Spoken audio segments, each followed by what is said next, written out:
So, hello everyone. How you guys doing this morning? It's morning where I am. It's 8 a.m. Um, I know everybody's in different time zones. But anyway, um, so I had a hard time sleeping last night.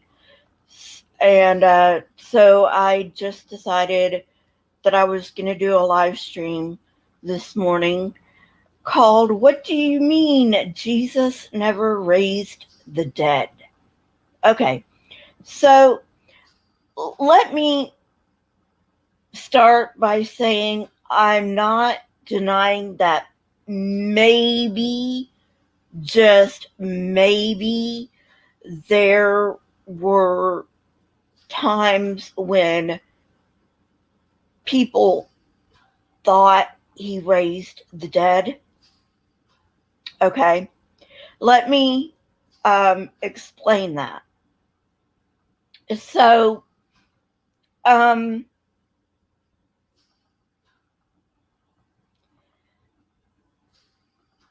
in the ancient world, and not you don't even have to go that far back. You can go back into the 1800s, before modern medical equipment. Um,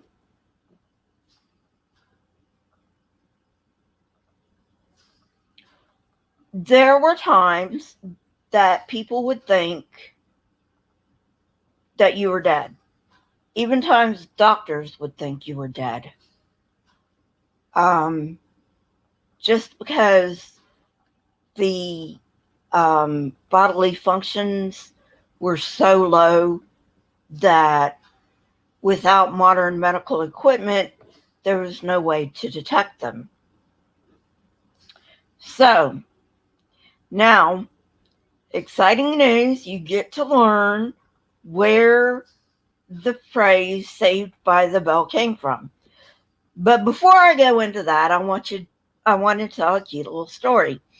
When I was a teenager, which was like a long time ago, but when I was a teenager, there was an after school show called Saved by the Bell. And it was this cute little, I think it was a half an hour show. It could have been an hour. I don't know. Like I said, it was so long ago. But it was a cute little show about junior high students. And then the show followed them into high school. So, yeah. And it was called Saved by the Bell. And what this show meant by Saved by the Bell was, you know, you know how the bell rings at the end of class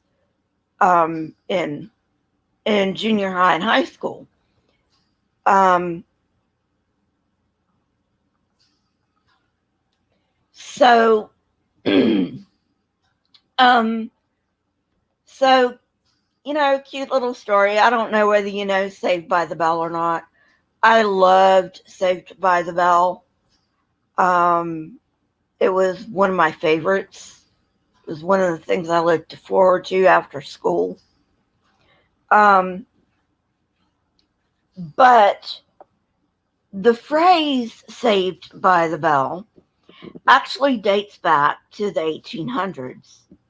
And this is where you don't have to go too far back into history to find out where people were being buried who weren't really dead.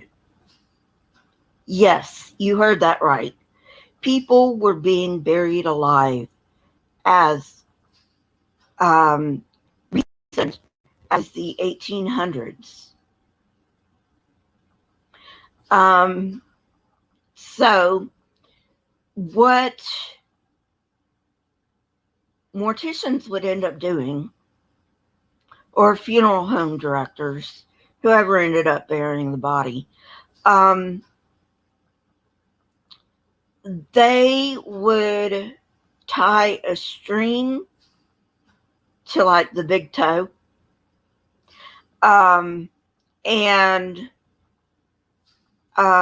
thread it up. They would like drill a hole in the casket and sorry, thread this string um, up through the ground and have it attached to a little bell. And if the person woke up when he or she was underground, they would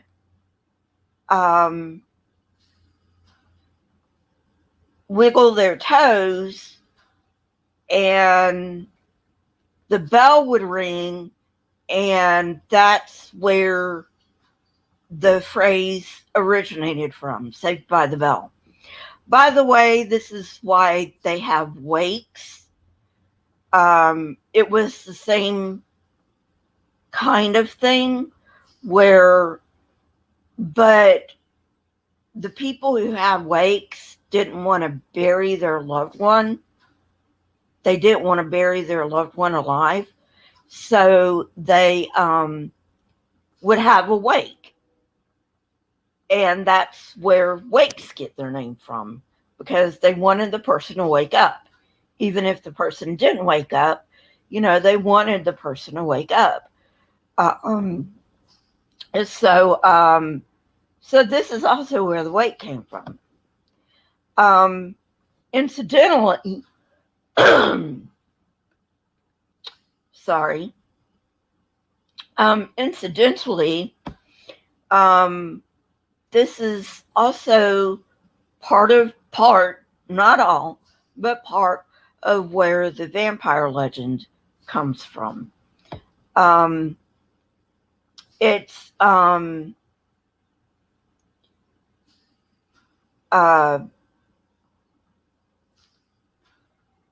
especially in Romania, they had the Strigoi, sorry. It's a Romanian word, so you'll have to forgive my mispronunciation. Hey, Marianne. And it was like these things that feed off the living, right? And they weren't necessarily bodily vampires. They could be like spirit vampires, but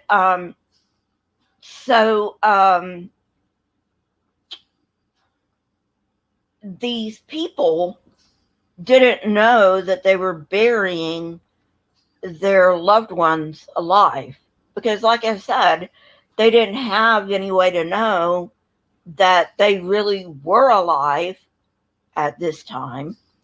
It wasn't until modern medical equipment. And so when people would come down with, say, tuberculosis, they would think that the vampire was feeding on the energy.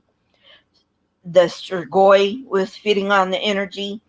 And so they would go down to the cemetery and they would dig it up. They would dig up the most recent grave. And they would find scratch marks on the inside because, the person woke up and they were buried alive and they were trying to claw their way out of the coffin. And of course, this was also the time when decomposition wasn't really that well known. So there would be blood coming out of the mouth, which is not that uncommon with dead bodies, to tell you the truth. I mean, it's just not. So,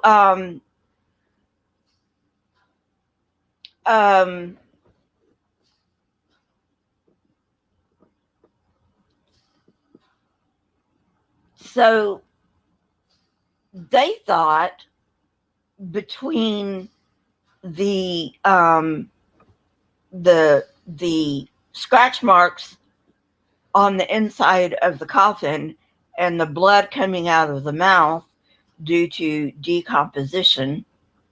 I probably should have put a warning on here. Sorry about that. That these were vampires, that these were strigoi, and they would stake these strigoi through the heart because they believed this is the only way to get rid of the strigoi. So, just a little fun trivia. Anyway, getting back to Jesus never raised the dead. Okay, so it is very possible that he was adept. If there was a Jesus, I still haven't made up my mind about that. Still researching it, still keeping an open mind about it. Okay. It is not impossible that there would be a funeral procession or something like that, where somebody who was very, very adept at acute observation would be able to tell, hey, this person's not dead. And what do you know? They, quote unquote, resurrect this person. They bring them back from the dead, or so people think. And this is where the miracle comes from. It's not really a miracle. It's not. It's not, And as for Lazarus,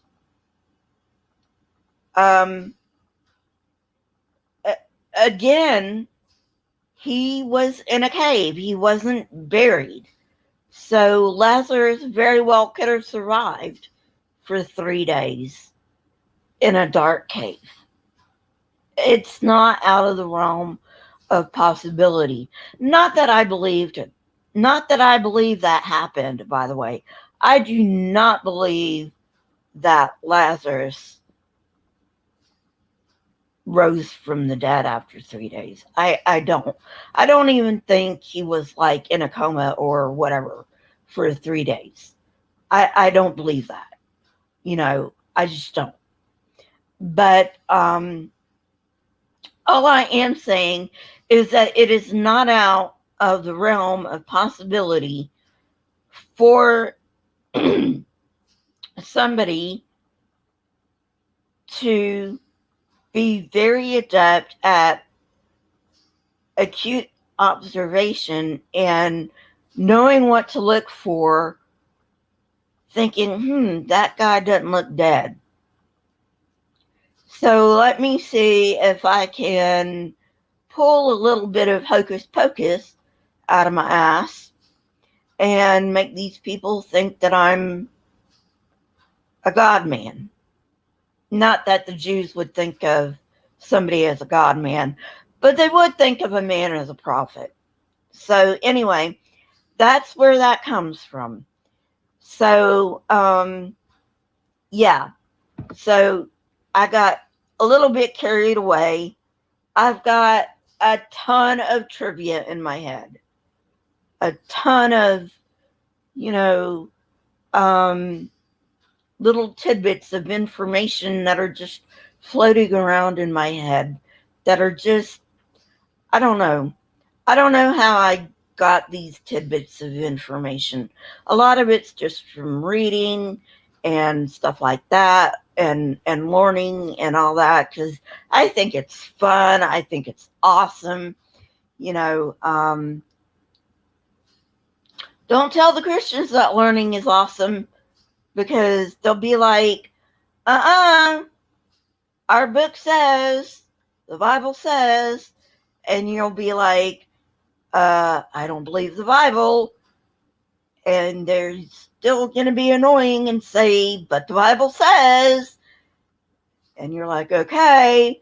And I used to be that kind of an annoying person. Okay. I'm going to be honest with you. I used to be that annoying person that says the Bible says, but now I know better, you know. And so, you know, so now you know where Saved by the Bell came from. Now you know where Wake came from. And now you know where part of the vampire legend came from. And, you know, and now you know that Jesus never raised the dead. Not like most of my audience really needs to know that Jesus never raised the dead. But hopefully some Christians will come on this channel and they'll be like, what do you mean Jesus never raised the dead? And then they'll click on this video and they'll have a perfectly reasonable explanation that I just explained. And they'll say, hey, that makes a lot of sense. And they'll say, I wonder what else can be explained by not having miracles explain it. And maybe, just maybe, we can get some people to think for themselves. So anyway, I'm going to get off. Thank you very much for joining me. Sorry I didn't have Today in History. I actually didn't even have one queued up. I'm sorry about that. I was so excited about this topic. I was like, wow, you know what? I should do something on Jesus never raised the dead. So now you've got something on. What do you mean Jesus never raised the dead? And now there's a perfectly reasonable explanation for why Jesus never raised the dead, why people might have thought he raised the dead. And, you know, maybe a Christian will click on this video and maybe, just maybe, I don't know,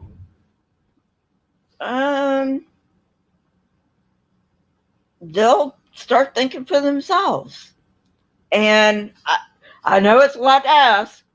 I'm not holding my breath. Okay, I know better than that, but you know, maybe. So I'll see you guys later. Go to my Patreon. I'll start having Patreon only stuff up.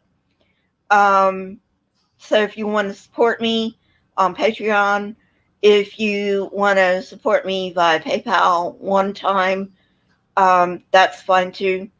But I will see you guys later. And go to my Teespring. I do have more merch. I've got Ideal in Facts and Not Faith merch. And I have Free to Be Me with an LGBT flag. Merchandise also. On top of my regular merchandise that has the Marianne, you have that coffee cup.